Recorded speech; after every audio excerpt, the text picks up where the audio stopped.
कॉलेजमध्ये असताना मैत्रिणीचे बॉयफ्रेंड पाहून माझ्या मनातही एक यार बनवायचा जुनून निर्माण झाला होता. शंकीने मला पटवलं खरं, पण एका वर्षात आम्ही कधीच जवळ आलो नव्हतो. जेव्हा मला त्याच्या वाढदिवसादिवशी मी त्याला हवा तो शब्द दिला, तेव्हा तो मला त्याच्या एका गुप्त फ्लॅटवर घेऊन गेला. त्या बंद खोलीत असा काही प्रसंग घडला की माझं पूर्ण आयुष्यच बदलून गेलं.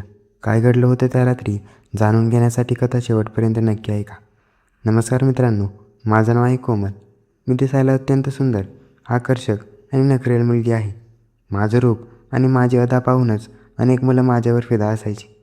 मुलांचे लक्ष स्वतःकडे आकर्षित करण्यात आणि त्यांना आपल्या मागे फिरवण्यात मला एक वेगळीच मजा यायची.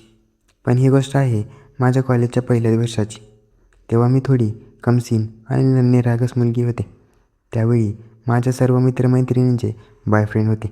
त्या जेव्हा जेव्हा आपल्या प्रियकरांबद्दल आणि त्यांच्या भेटीबद्दल गप्पा मारायच्या, तेव्हा माझ्या मनातही एक खास मित्राची मजेची आरची कमी भासू असायची.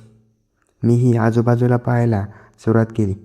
जेव्हा मी मुलांना गिफ्ट द्यायला किंवा त्यांच्याशी थोडी हसून बोलायला सुरुवात केली, तेव्हा मला एकामागून एक प्रपोजल येऊ लागले. पण मला कोणीतरी खास आणि समजूतदार मुलगा हवा होता. आमच्याच वस्तीत एक शंकी नावाचा मुलगा राहायचा. तो दिसायला खूप हँडसम आणि स्टायलिश होता. शंकी मला नेहमी त्याच्या घराच्या छतावर दिसायचा. मी हळूहळू त्याच्याकडे पाहायला सुरुवात केली. तोही माझ्याकडेच पाहत राहायचा.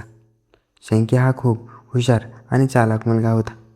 नंतर मला कळालं की याआधीही त्याच्या आयुष्यात 5 मुली येऊन गेल्या होत्या आणि मी त्याची 6वी गर्लफ्रेंड होणार होते. तरीही त्या वयात मला या गोष्टीचा आनंद झाला होता. पाहता पाहता काही दिवसातच आमच्यात फोन नंबरची अदलाबदली झाली. आमच्यात फोन रोजच गप्पा सुरू झाल्या. अवघ्या 3 महिन्यातच त्याने मला त्याच्या प्रेमाच्या जाळ्यात ओढलं आणि आम्ही एकमेकांना डेट करू लागलो होतो. आम्हा दोघांना प्रेमाच्या गप्पा मारताना 1 वर्ष पूर्ण झालं होतं. पण या संपूर्ण 1 वर्षात आमच्यात कधीच साधं चुंबनही झालं नव्हतं.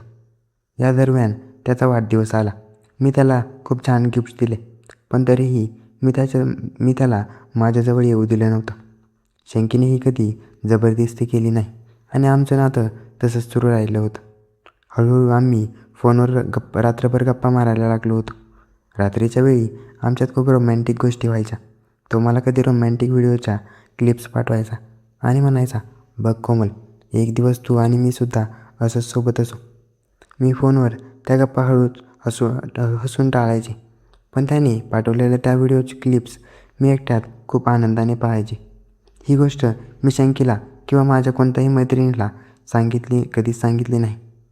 माझ्या मैत्रिणी जेव्हा जेव्हा त्यांच्या बॉयफ्रेंडबद्दल फिरायला जायच्या, तेव्हा मला आतून कसं तरी व्हायचं. पण तरीही मी शंकीला त्याच्या मनाप्रमाणे करू दिलं नव्हतं.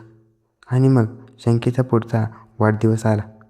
फोनवर गप्पा मारताना शंकीने मला विचारलं, "कोमल, या वाढदिवसाला तू मला काय गिफ्ट देणार आहेस?" मी उत्साहाच्या भरात म्हणाले, "शंकी, तू जे मागशील मी तुला देईल." पण हे बोलणं माझी सर्वात मोठी चूक ठरणार होती. माझा हा शब्द ऐकताच शंकीने संधी साधली आणि तो म्हणाला, "मला दुसरं काही नको. मला फक्त तुझा सहवास आणि तुझं प्रेम हवं आहे." मी शंकीवर मनापासून प्रेम करत होते, त्यामुळे मी दिलेला शब्द मागे घेऊ शकले नाही. शंकीने थेट मला सांगून टाकलं, "या वाढदिवसाला आपण एकत्र वेळ घालवणार आहोत आणि मी तुला आज सोडणार नाही." त्याचं हे बोलणं ऐकून मी प्रचंड घाबरले होते. माझी हिंमत होत नव्हती. शंकीचे हे शब्द ऐकून मी प्रचंड घाबरले. मी लगेच माझ्या एका जवळच्या मैत्रिणीला फोन केला आणि सर्व प्रकार सांगितला.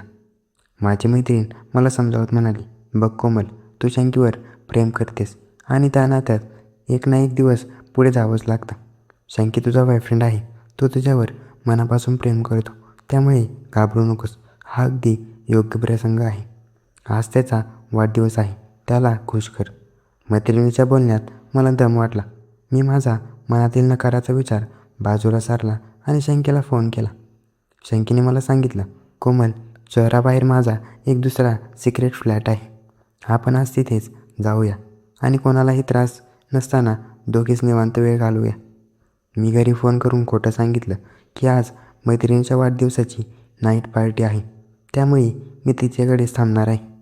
संध्याकाळी शंकी मला मॉलमध्ये फिरायला घेऊन गेला. तिथे आम्ही शॉपिंग केली आणि छान डिनर केलं. रात्री 8:30च्या सुमारास तो मला त्याच्या गुप्त फ्लॅटवर घेऊन गेला. फ्लॅटवर पोहोचताच माझ्या मनात भीतीचे घर केलं होतं. आपण हे योग्य करतोय का? उद्या घरी पडताना कोणाला काही संशय तर येणार नाही ना? असे हजारो विचार माझ्या डोक्यात घोळत होते. शंकीने माझी ती भीती ओळखली. तो माझ्याजवळ आला आणि गप्पा मारत मारत नॉर्मल करण्याचा प्रयत्न करू लागला होता. मी घोगऱ्या आवाजात म्हणाले, शंकी, मला खूप भीती वाटते रे. शंकी हसला आणि म्हणाला, कोमल, घाबरू नकोस. मी या सगळ्यात खूप अनुभवी आहे. तुझ्या आधी माझ्या ज्या 5 गर्लफ्रेंड होत्या आणि माझ्या भाभीची बहीण, त्यांच्यासोबत मी इथे वेळ घालवला आहे. त्याचं हे वाक्य ऐकून माझ्या मनाला खूप वाईट वाटलं. पण आता मी मन घट्ट केलं होतं, त्यामुळे मी काहीच बोलले नाही.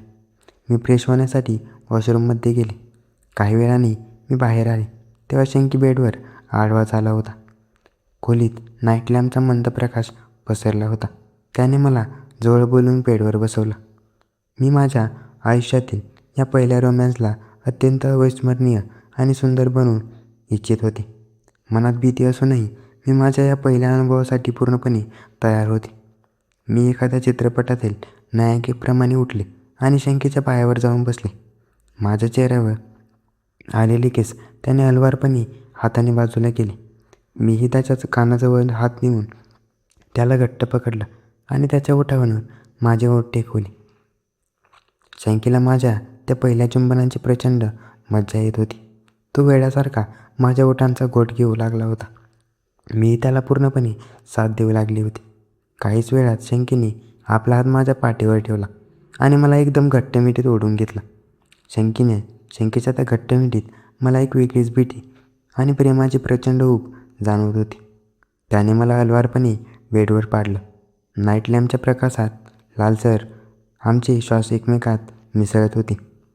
शंकीच्या हात हळूहळू माझ्या पाठीवरून आणि कमरेवरून फिरू लागले होते. त्याच्या त्या अनुभवी स्पर्शाने माझ्या संपूर्ण शरीरात एक विजेची लहर धावून गेली होती. माझ्या तोंडातून नकळत सुखाची एक नाजूक शिसकिरी बाहेर पडली. शंकीने माझे ओठ पुन्हा एकदा आपल्या ओठांमध्ये घट्ट पकडले आणि मला प्रेमाच्या दुनियेत पूर्णपणे ओढून घेतलं. जरी शंकीच्या तोंडून आधीच्या गर्लफ्रेंड ऐकून माझं मन थोडं दुखावलं होतं, पण या क्षणी तो माझ्या प्रेमाने मला जवळ करत होता. त्याने माझ्या मनातील ती सर्व कटुता दूर झाली. मी माझा सर्व संकोच सोडून दिला आणि त्याला पूर्णपणे साथ देऊ लागली. मध्यरात्रीच्या त्या शांततेत, त्या बंद खोलीत फक्त आमच्या श्वासांची गती आणि उबदार स्पर्शांचा आवाज गुंजत होता. शंकीने मला त्याच्या बाहूंमध्ये असं कवटाळलं होतं, जणू तो मला कधीच सोडणार नव्हता. तो क्षण माझ्या आयुष्यातील सर्वात सुंदर अनुभव आणि बनत चालला होता. जवळपास दीड तास चाललेल्या त्या प्रेमाच्या वादळानंतर शंकी शांत झाला. मी त्याच्या छातीवर डोकं ठेवून पडून राहिले. त्याने माझ्या केसांना स्पर्श करत माझ्या कपाळावर चुंबन घेतलं आणि म्हणाला, कोमल, थँक्यू सो मच. आज तू मला माझ्या वाढदिवसाचं जगातील सर्वात सुंदर गिफ्ट दिलं आहेस. त्या रात्री आम्ही दोघेही एकमेकांच्या मिठीत गाढ झोपी गेलो. सकाळी जेव्हा जागा आली तेव्हा मी फ्रेश झाले. माझ्या मनात एक वेगळाच आनंद आणि थोडा संकोच होता.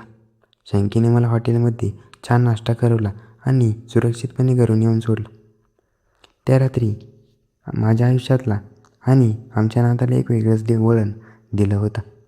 कॉलेजच्या त्या पहिल्या वर्षात घडलेली ही गोष्ट माझ्या आयुष्यातील सर्वात पहिली आठवणीत राहणारी घटना बनली होती.